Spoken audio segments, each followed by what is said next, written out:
The Wall Street Journal's headline is this: how the White House functioned with a diminished Biden in charge. And diminished dates back to the first year in office. Quote, if the president was having an off day, meetings could be scrapped altogether. On one such occasion in the spring of 2021, a national security official explained to another aide why a meeting needed to be rescheduled. He has good days and bad days, and today was a bad day, so we're going to address this tomorrow, the former aide recalled the official saying.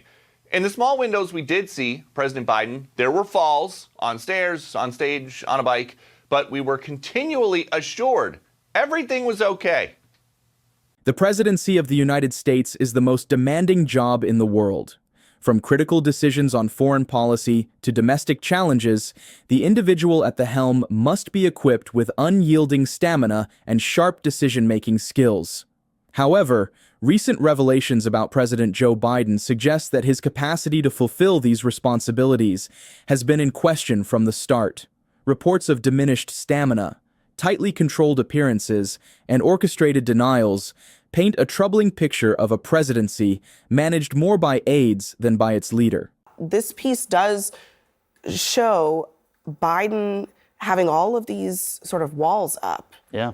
And the walls kept getting higher and higher as the years went on. This is the biggest scandal in America, and the level and volume of people who dedicated themselves to lying to everyone at home about this man's condition for 4 straight years, up through this summer, is breathtaking. It's a scandal of epic proportions, and it's a fair question to ask: who is running the country? Who has been running the country? The early days of Biden's presidency were marked by adaptations to his perceived limitations. Aides reportedly worked behind the scenes to minimize situations that could reveal vulnerabilities. Meetings were shortened, interactions were scripted, and appearances were limited, all to present an image of a functioning leader. Throughout his presidency, a small group of aides stuck close to Biden to assist him, especially when traveling or speaking to the public.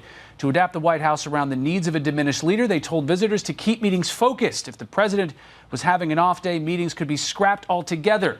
Yet these measures did not go unnoticed.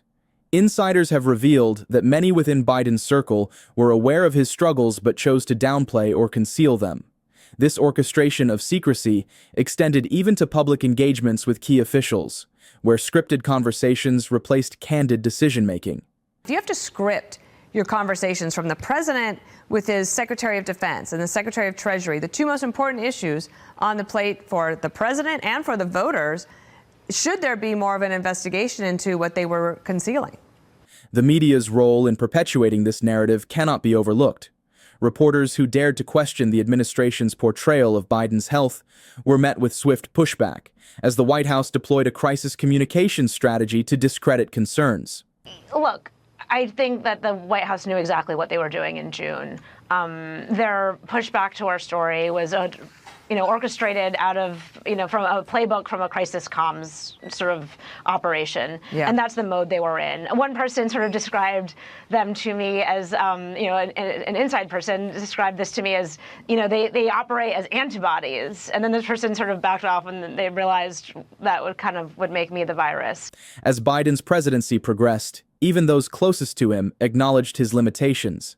This was not a partisan critique, but an admission from within his own party, where concerns about his ability to serve effectively began to surface more openly. I think the interesting thing about this entire question is, when even the Democratic institutionalists realized, this dude can't be president, they said he can't be president, and then didn't blindly defend him. He would have been running for a second term. Except for the Democratic Party. The concerns about Biden's health are not just about age, but about the demands of the presidency. Unlike other roles, the commander-in-chief cannot afford bad days. Every decision, every action has far-reaching consequences. We elect people for a reason. The elected leadership of the government is supposed to be making decisions. For 4 years, the unelected have been in charge of our country during critical moments.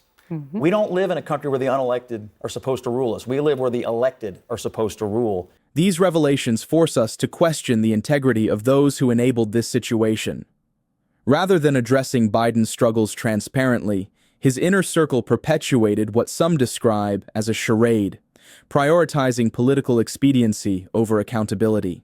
Instead of saying, Mr. President, you're not up to this, instead they facilitated what we now know was a charade. Well, and that's one of the most shocking things, because the people closest to him knew where he was with his ability to function now. I mean, we're told he has good days, he has bad days. Sometimes we change things, we cancel things, we move them around. But for somebody who's going to be the commander in chief, every day has to be a pretty good day.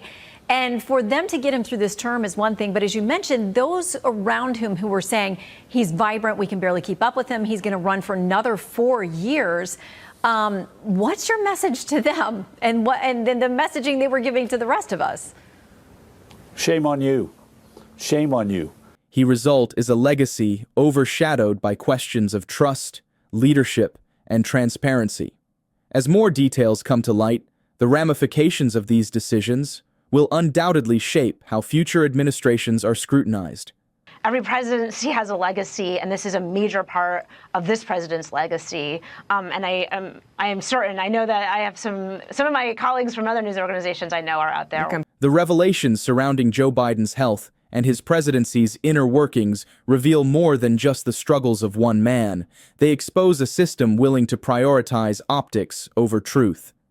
For years, the American public was reassured that Biden was fully capable of fulfilling his duties, even as insiders knew otherwise. The decision to shield his vulnerabilities rather than address them raises broader questions about trust in leadership and the responsibility of those in power. This is a scary, very disturbing picture of people who knew that Joe Biden was not up to the job of being president and who systematically hid that from the American people and then lied about it to the American people. The list of people who inside the White House proclaimed him to be absolutely at the top of his game, we should remember all those people because they were lying to us. This is not just a political issue, but a fundamental question of governance. How can future leaders be held accountable? Should stricter standards, such as cognitive testing or term limits, be implemented for those in high office? These are questions that require serious consideration as we move forward. What do you think about these revelations and their implications for the presidency? Share your thoughts in the comments below. Let's continue the conversation.